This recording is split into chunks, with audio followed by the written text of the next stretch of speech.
Good morning sa inyong lahat at ako po ang iyong trainer for today.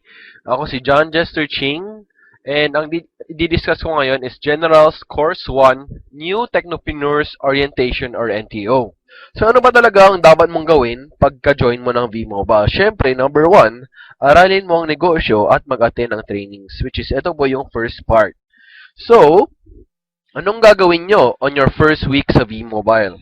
Kailangan nyo pag-aralan ng negosyo, yung company profile, V-Mobile products, important commands such as access card sign-up, using and ordering products, replenishment of LX accounts or reload ng load wallet, maximize the website, loadextreme.ph and mylx.biz, and how to start sharing the business. So, prospect listing, first invites, and anong gagawin mo pagka-join ng mga technopreneurs mo sa group. So dito, company profile, ang V-Mobile Technologies ay established April 29, 2008.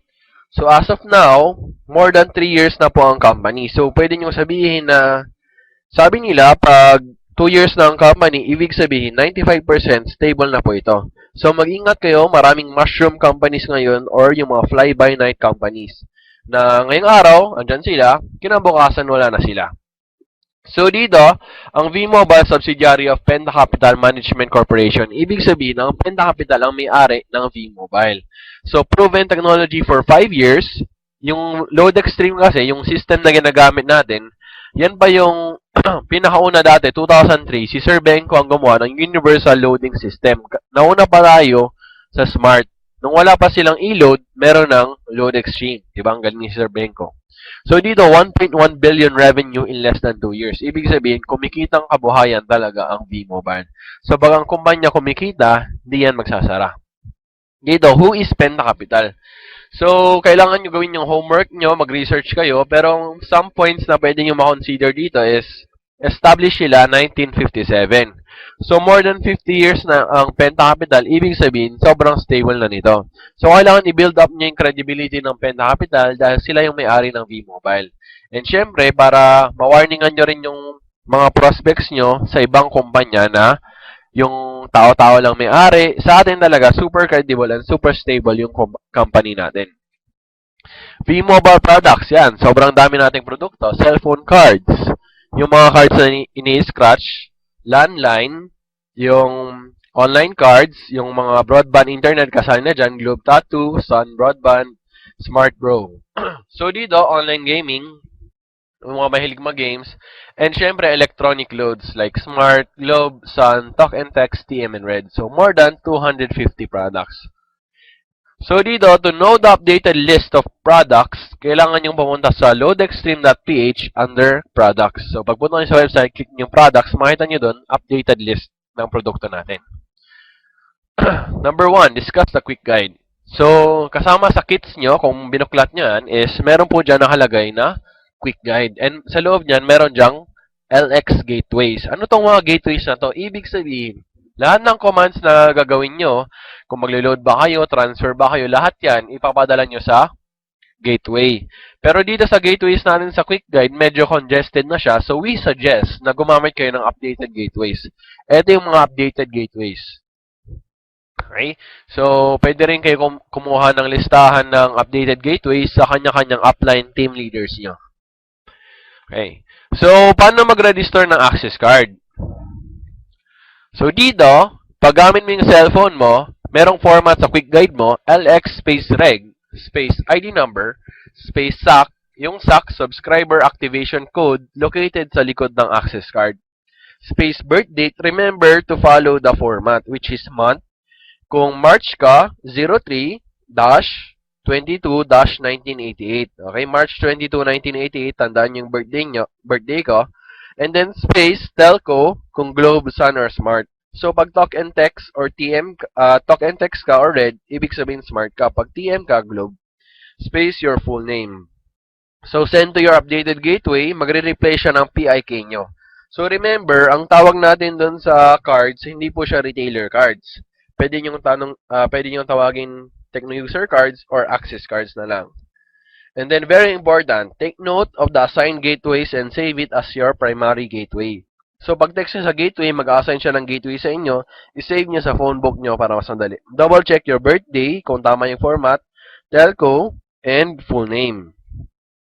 Pero ang recommended talaga namin para mas madali is online access card sign up. Punta kayo sa website natin which is loadextreme.ph. So, tandaan nyo, load X, walang E, then stream.ph.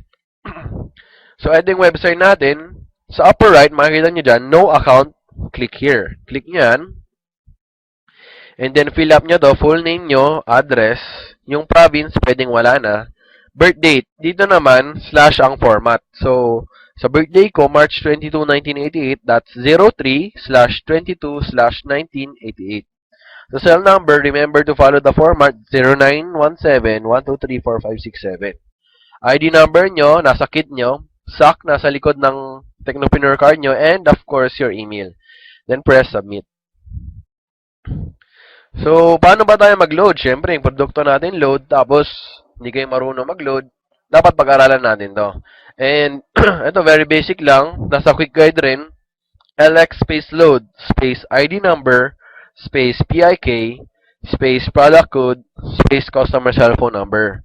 Medyo complicated lang siya tingnan, pero pag na-try mo na, mas madali. And example, okay? LX space load, ito yung ID number niya, 534123457, space PIK, space your product code, SU50X, ibig sabihin, Sun 50 ang denomination, and then the cell phone number. So dito, sample it, ang pinakaiba lang ang product code which is level up 100. Ang tatandaan nyo, pag ang auto load, meron siyang X sa dulo. So mas madali pag auto load kasi automatic pasok agad sa cellphone nyo yung load. Pag pin-based cards naman, kailangan nyo pa siya i-load. Kung paano mag-load ng pin-based cards, nasa product guide lang kasama sa kit. Okay? So, tips. Save the format in your phones. Pwede mo i-save as draft or template yung LX load format natin. Para ang papalitan mo na lang parati is product code and cellphone number. Number 2, always double check. And number 3, be wise and smart. So, yun nga, mas madali auto-loads kaysa ipin. Dito ba, nagreklamo yung downlines nyo kung bakit hindi pumasok yung load, double check nyo lang format. Kasi kadalasan na mali dito, may double space, or mali yung product code, yung mga ganon, 90% ng mga reklamo is human error, 10% lang yung system error. So, how do you load? Ito yung cellphone mo. Ang average discount natin, para walang gulo, ang sabihin nyo lang 8 to 11%. Okay? And then, what if meron kang 500 na load wallet? Niloadan mo ng Smart 115. So, ang nabawas sa'yo, hindi 115, since discounted tayo, ang nabawas lang sa'yo is 103 pesos. So, magkano na lang natira sa load wallet mo? Tama, 397. What if nag-load ka ng Globe? Siyempre, dahil discounted tayo, hindi 100 ang mababawas sa'yo, magkano? 90 pesos.